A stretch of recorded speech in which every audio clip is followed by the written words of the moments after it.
Yeah, you are so wonderful. You know, the world's a wonderful place if we make it that way. Just a thought, you know. Now, I've got another caller on the lines here, and she says she's in a bit of a hurry, so let's just get her on the show. Hi, this is Clay. Hey, Clay, this is Karen. Yeah. Thanks for taking my call. You bet.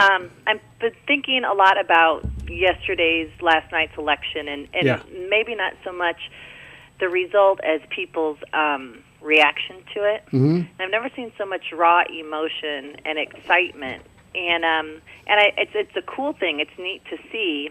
The other side of me is concerned about it a little bit, and this is why. And some people are going, "What's her problem?" Probably, but Okay. anyway. Yeah. But I guess I'm wondering. There's all these things that we really want to achieve, and a lot of hope is being wrapped up in this one person. Mm-hmm. And how or where or how do you even do it? How do you draw a line between what we really want to achieve and what's in the pit of our stomach really want to go for, and what we can really reasonably expect to achieve?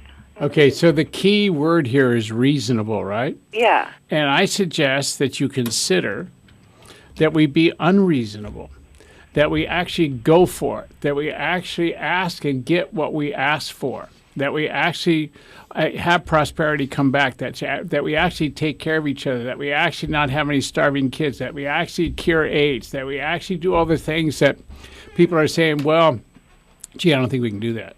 I think we can do anything. Have you ever thought about if somebody told you were going to die, all right, if you didn't do a certain thing in your life? Right, you go and get it done. You go and get it done, right? Or if one of your babies is really sick or one of your babies is going to hit by a truck, you find a way to get that baby out from in front of that truck, right? Right, yeah. Well, that's what the United States is good at doing. Remember World War II? Remember the Korean War? Yep. Remember Vietnam? Remember all the things, all the wars that got on since then? What if we had no wars? Think about that. What we do with all that money that we wouldn't spend on war? Got it? Yeah. So what if we change the attitude of our leadership? You got it? What would we do? So it's all about you standing tall and you calling your representatives and say, hey, we got to stop what we're doing here. We got to make a difference a different way. And we need to learn to take care of America and take care of the kids in America, take care of the school systems, and start getting things back in order the way it used to be. Well, something you just said I think really is important, and you said about calling our representatives, and that it's not just about the one man that was elected president last night. That's right. It's going to take all of our representatives and really all of us to do it, and I guess that's what I really want people to really get and understand. It can't be about one person going in and changing the world. We all have to be there with them. Yeah, I got to tell you straight up, Mr. Obama is a wonderful guy. There's no question, all right? And I love the way he speaks. I love his style, and I love everything else. But I really question whether he can walk in there and go into the House and go into the Senate and change those good old boy clubs around. Can he really move those people? Yeah. And that's the problem. That's what we got to see what he can do. All right, and that's to see what his team can do. But see, do you understand? He had to be totally unreasonable to get where he's gotten. Yeah, last night I heard something about it's just been 13 years ago that he talked to somebody about running for local office in Illinois somewhere, and here he is. What is he, just 44 years old or something? Not only that, but look at how he was raised and everything else. I mean, the guy has achieved iconic state. I mean, he's an icon of America. He's an icon of what, a young person can be anywhere. I mean, this is what America is built on. He is now the absolute representation of what everybody's been talking about and, discusses but never becomes. He has become. Yeah. All right? We got to make sure that, he stays healthy, stays alive, and we need to support him in whatever it is that's best for America. We also need to take the time to hold him accountable for what may not be what we agree with. Right. Got it? Right, I do. All right, good. Well, thanks for taking my call. I enjoy your show. Thank you. Bye. All right, bye. Now, so you're listening to Clay Nelson Life Balance Hour, and it's called Participate. The show is called Participate in Your Future. What I'm talking about is you actually get it together and participating.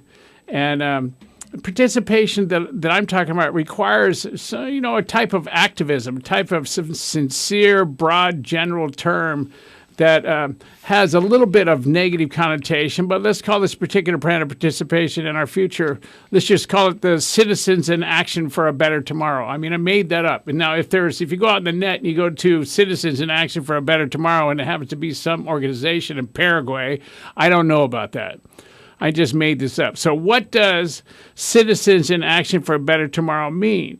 It means we acknowledge that we are the only people that have a say in how our lives turn out. Okay. Number two, no matter who was elected president, no matter what happens with the economy in the coming months or even years, we are not merely passengers on this journey without a say in which way the boat goes.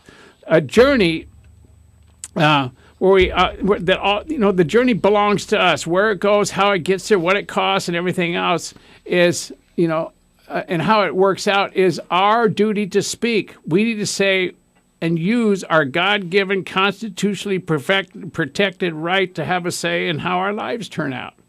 So you have to stand up and be visible. You have to fight and say what you want to say. You don't have to agree with everything. That's what democracy is all about. You can actually say what you need to say. You don't have to agree. You can arm wrestle like crazy, but you don't shoot anybody. It's all about just having a say and, getting people to vote in one direction or another. And then, like the caller earlier, I said you have to creatively align with the masses in which way they're going, okay? So, Citizens in Action for a Better Tomorrow says, we'll take, acceptable actions. We will support and hold accountable our elected officials for what they have said they will give us their word to be done. Can you hear that? We're going to absolutely hold our elected officials accountable for doing what they said they were going to do on their way to being elected. All right, we'll make a difference where a difference needs to be made anywhere and everywhere. We're committed to building an incredible future, ours first and anyone else's we can touch.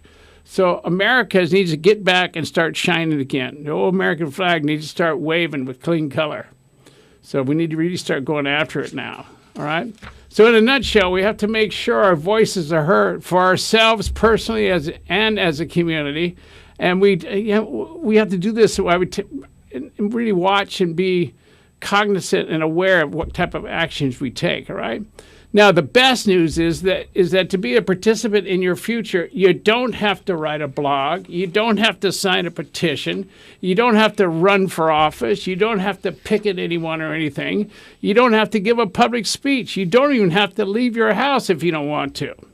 So what do you have to do in order to participate in your future, all right? You have to know who your representatives are. Now, remember earlier at the beginning of the show, I said I wanted you to write down some websites that I was going to give you. Now, here you go. Here's one of them, all right?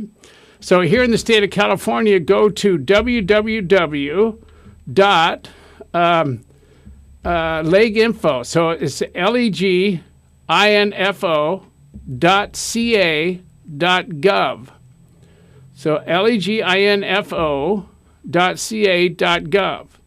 All right, and click on the button titled Your Legislature.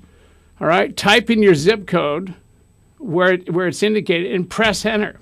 The name of your representative, their address, a bio of their information, phone numbers are all available. You can even find out how they voted for the whole time they've been in their seat. You can, got to take a break. All right, so you can also find out, who your congressional leaders are in Washington, D.C., and how to contact them. And it's really easy. Just go to www.congress.org. And when you get to that website, you type in your zip code and pictures, bioinformation, contact data, and just about anything else you'd ever want to know about your representative just pops up. Dial the number and have something to say. Like I said earlier in their show, I've called my representative a couple of times, and they've appreciated it. Nobody's ever hung up. Nobody's been rude. Nobody said, I don't have the time to talk to you. So they want to hear from you. So you listen to Clay Nelson Life Balance Hour. We're talking about participating in your future, actually having a say in how the world's life turns out. So get on back here. I got some more information for you.